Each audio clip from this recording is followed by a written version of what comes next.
ಸರ್ಕಾರಿ ಅಧಿಕಾರಿಗಳಿಗೆ ಧಮಕಿ ಹಾಕುವಂಥದ್ದು, ಧಮಕಿ ಜೊತೆಗೆ ಅವ್ರ ಮನೆಯಲ್ಲಿರುವಂಥ ಅವರ ತಾಯಿ, ಅಕ್ಕ, ತಂಗಿ ಇವರೆಲ್ಲರ ಹೆಸರನ್ನು ಬಳಕೆ ಮಾಡಿಕೊಂಡು ಅವ್ಯಾಚ ಶಬ್ದಗಳ ಪದ ಉಪಯೋಗ ಮಾಡೋ ಮುಖಾಂತರ ಮತ್ತು ಇಡೀ ಆ ಕಚೇರಿಗೆ ಬೆಂಕಿ ಹಾಕ್ತೀನಿ ಅಂತೇಳಿ ಧಮಕಿ ಹಾಕಿರುವಂಥ ಘಟನೆ ನಾವೆಲ್ಲ ಶಿಡ್ಲಘಟ್ಟದಲ್ಲಿ ನೋಡಿದ್ದೀವಿ.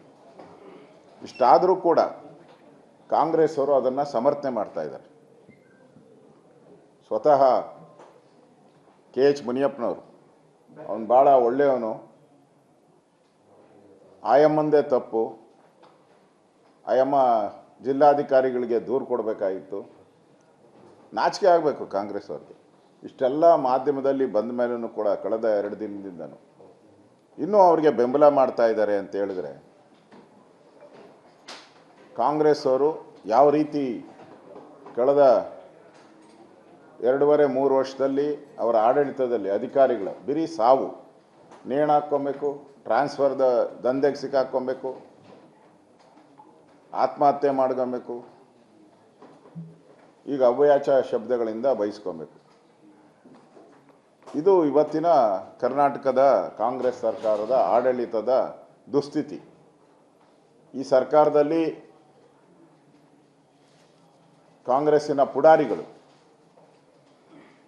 ಸರ್ಕಾರಿ ಕಚೇರಿಗಳನ್ನು ಕಾಂಗ್ರೆಸ್ ಆಫೀಸ್ ಮಾಡೋಕ್ಕೆ ಹೊರಟಿದ್ದಾರೆ. ಈಗಾಗಲೇ ಪೊಲೀಸ್ ಸ್ಟೇಷನ್ ಎಲ್ಲ ಕಾಂಗ್ರೆಸ್ ಆಫೀಸ್ ಔಟಿದೆ.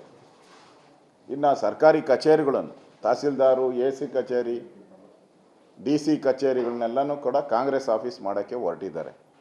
ಅದಕ್ಕೆ ಎಕ್ಸಾಂಪಲ್ ಅಂದರೆ ಶಿಡ್ಲಘಟ್ಟ. ಆ ಅಧಿಕಾರಿಗಳಿಗೆ ಎತ್ತಂಗಡಿ ಮಾಡಿಸ್ತೀನಿ ಅಂಥೇಳಿ ಅವ್ಯಾಚ ಕೆಟ್ಟ ಪದಗಳನ್ನು ಉಪಯೋಗ ಮಾಡಿ ಬೈದಿರುವಂಥದ್ದು ಇವತ್ತು ಕಾಂಗ್ರೆಸ್ಸಿನ ಮಾನ ಮರ್ಯಾದೆ ಬೀದಿಗೆ ಬಂದಿದೆ.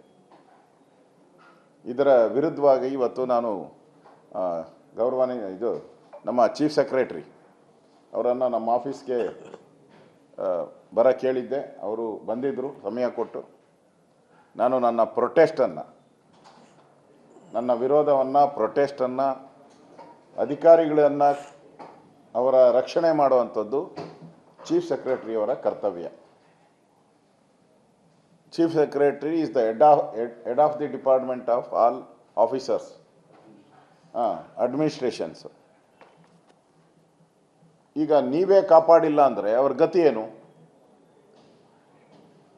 ಇವತ್ತಿಷ್ಟೆಲ್ಲ ಅನಾಹುತ ಆದರೂ ಕೂಡ ನೀವು ಅವರ ನೆರವಿಗೆ ಬರಲಿಲ್ಲ. ಅವರ ಯಾರು ಮಾತಾಡಿದ್ರು ಅವ್ರಿಗೆ ಇನ್ನೂ ಶಿಕ್ಷೆ ಆಗಿಲ್ಲ. ಅವರೆಲ್ಲ ಪರಾರಿ ಆಗಿದ್ದಾರೆ. ಆಲ್ರೆಡಿ ಪರಾರಿ ಆಗೋಕ್ಕೆ ಅವಕಾಶ ಮಾಡಿಕೊಟ್ಟವರು ಇದೇ ಪೊಲೀಸವರೇ. ಎಂತೆಂಥದ್ದು ಹೇಳಿದ್ರು, 7 ಕೋಟಿನ ನಾವು ಒಂದೇ 24 ಗಂಟೆಯಲ್ಲಿ ಹಿಡಿದ್ಬಿಟ್ರಿ ಅಂತ ಹೇಳಿದ್ರು. ಇವನಿಗೆ ಯಾಕೆ ಹಿಡಿಯೋಕ್ಕಾಗಿಲ್ಲ ಇವ್ರಿಗೆ? ಅಂದರೆ ಇಲ್ಲಿ ಶಾಮೀಲಾಗಿರೋವಂಥದ್ದು ಸ್ಪಷ್ಟವಾಗಿ ಕಾಣ್ತಾ ಇದೆ. ಅದಕ್ಕೆ ನಾನು ನನ್ನ ತೀವ್ರ ಪ್ರತಿರೋಧವನ್ನು ನಾನು, ನಮ್ಮ ಉಪನಾಯಕರು ಬೆಲ್ಲದವರು, ಚೀಫ್ ಸೆಕ್ರೆಟರಿಗೆ ನಮ್ಮ ಪ್ರತಿರೋಧವನ್ನು ಹೇಳಿದಿರಿ. ಈ ರೀತಿ ನಡೆದರೆ ರಾಜ್ಯದಲ್ಲಿ ಯಾವುದೇ ಅಧಿಕಾರಿಗಳು ಸ್ವತಂತ್ರವಾಗಿ ಕೆಲಸ ಮಾಡೋಕ್ಕೆ ಅವಕಾಶ ಇರಲ್ಲ. ಅವ್ರ ಮೇಲೆ ಒತ್ತಡ ಹಾಕಿ ದಾಖಲೆಗಳನ್ನು ತಿದ್ದುವಂಥದ್ದು, ಕ್ರಿಮಿನಲ್ಗಳಿಗೆ ಅವಕಾಶ ಮಾಡಿಕೊಡೋದು ಇದೇ ಆಗೋಗುತ್ತೆ. ಆ ದೃಷ್ಟಿಯಿಂದ ನೀವು ಕೂಡಲೇ ಯಾರು ತಪ್ಪಿತಸ್ಥಿದ್ದಾರೆ ಅವ್ರನ್ನ ಇಮಿಡಿಯೇಟಾಗಿ ಅವ್ರ ಮೇಲೆ ಕ್ರಮ ಆಗಬೇಕು. ಆ ರೀತಿಯಾದಂಥ ಒಂದು ವ್ಯವಸ್ಥೆಯನ್ನು ನೀವು ಮಾಡಬೇಕು ಅನ್ನೋ ಪ್ರೊಟೆಸ್ಟ್ ಲೆಟ್ರನ್ನು ಅವ್ರಿಗೆ ನಾನು ಕೊಟ್ಟಿದ್ದೀನಿ. ಆ ಲೆಟ್ರನ್ನು ಕೂಡ ನಾನು ಬಿಡುಗಡೆ ಮಾಡ್ತಾಯಿದ್ದೀನಿ. ಆ ಲೆಟ್ರು ಕೂಡ ನಾನು ಬೆಲ್ಲದವರು ಲೆಟ್ರನ್ನು ಬಿಡುಗಡೆ ಮಾಡಿದ್ದೀರಿ. ಈಗ ಲೆಟ್ರನ್ನು ಕೂಡ ಕೊಡ್ತಾಯಿದ್ದೀನಿ. ಇದರಲ್ಲಿ ಶಿಡ್ಲಘಟ್ಟ ಒಂದೇ ಅಂತಲ್ಲ, PSI ಪರಶುರಾಮ್ದು ಘಟನೆ ನಮ್ಮ ಮುಂದೆ ಇದೆ. ಅದೇ ರೀತಿ ರುದ್ರಣ್ಣ ಯಡವಣ್ಣ ಅವರ ಆತ್ಮಹತ್ಯೆ,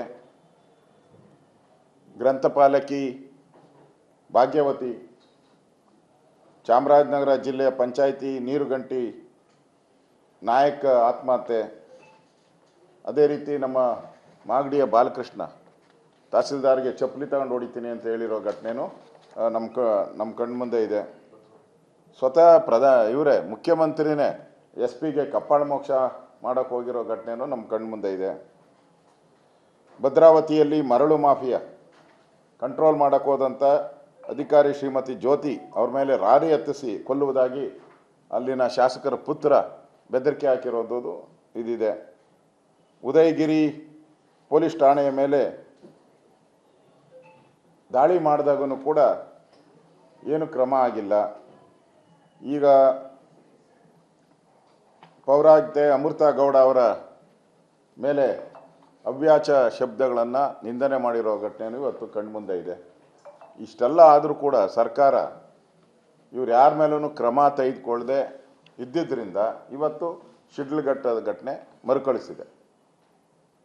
ಇನ್ನು ಮುಂದೆ ಈ ಥರ ಆದರೆ ಎಲ್ಲ ಅಧಿಕಾರಿಗಳು ಕೂಡ ಇಲ್ಲ ಪ್ರೊಟೆಸ್ಟ್ ಮಾಡಬೇಕು, ಇಲ್ಲ ರಾಜೀನಾಮೆ ಕೊಡಬೇಕು, ಇಲ್ಲ ಆತ್ಮಹತ್ಯೆ ಮಾಡ್ಕೋಬೇಕು, ಅಷ್ಟೇ ದಾರಿ ಅವ್ರಿಗೆ ಉಳಿದಿರೋದು.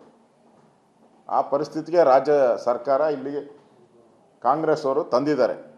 ನೀವಾದರೂ ಇನ್ಮೇಲೆ ಅಧಿಕಾರಿಗಳ ರಕ್ಷಣೆಗೆ ಬನ್ನಿ ಅನ್ನೋ ಮಾತನ್ನು ಇವತ್ತು ಅವ್ರಿಗೆ ಹೇಳಿದ್ದೀನಿ. ನಮ್ಮ ಪ್ರತಿಭಟನೆಯನ್ನು ಸೂಚಿಸಿದೆ.